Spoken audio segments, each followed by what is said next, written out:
സനാതനധർമ്മമാണ് ഭാരതത്തിന്റെ മൂല്യമെന്ന് ഗവർണർ ആരിഫ് മുഹമ്മദ് ഖാൻ. വിജ്ഞാനത്തിന്റെ പ്രകാശ സ്രോതസ് ഭാരതത്തിലായിരുന്നുവെന്നും ശ്രീനാരായണ ഗുരുവിലൂടെ കേരളവും ആ ജ്ഞാനത്തിന്റെ മഹത്വം അറിഞ്ഞുവെന്നും ഗവർണർ പറഞ്ഞു. യൂണിവേഴ്സിറ്റി സനാതനധർമ്മ പീഠം ചെയറും ഭാരതീയ വിചാര കേന്ദ്രവും ചേർന്ന് നടത്തിയ സെമിനാർ ഉദ്ഘാടനം ചെയ്ത് സംസാരിക്കുകയായിരുന്നു ഗവർണർ. സെമിനാറിൽ പക്ഷേ വൈസ് ചാൻസലർ പങ്കെടുത്തില്ല. SFIയുടെ കനത്ത പ്രതിഷേധങ്ങൾക്കിടെയായിരുന്നു കാലിക്കറ്റ് യൂണിവേഴ്സിറ്റിയിൽ ഗവർണർ ഉദ്ഘാടകനായ സെമിനാർ നടന്നത്. രാഷ്ട്രീയം ഒന്നും പറയാതെ ആർഷഭാരത സംസ്കാരത്തിലൂന്നിയായിരുന്നു ഗവർണറുടെ പ്രസംഗം.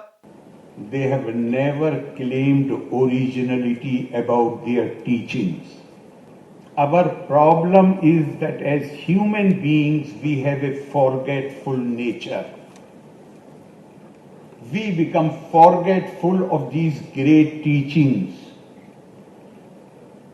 Often we stray from the path which they have shown us, and that is why ചടങ്ങിൽ അധ്യക്ഷനാകേണ്ടിയിരുന്നത് വൈസ് ചാൻസലർ MK ജയരാജായിരുന്നു.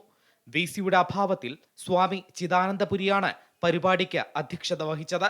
VC പങ്കെടുക്കുന്നില്ലെങ്കിൽ പരിപാടിക്ക് പ്രോ വൈസ് ചാൻസലറെ അയക്കേണ്ടതായിരുന്നുവെന്നും കീഴ്വഴക്കം ലംഘിക്കപ്പെട്ടുവെന്നും സ്വാമി ചിദാനന്ദപുരി പറഞ്ഞു. When the chancellor visits university and participate in any function in the university, vice chancellor must be present and he must be occupying the chair. That is the custom here.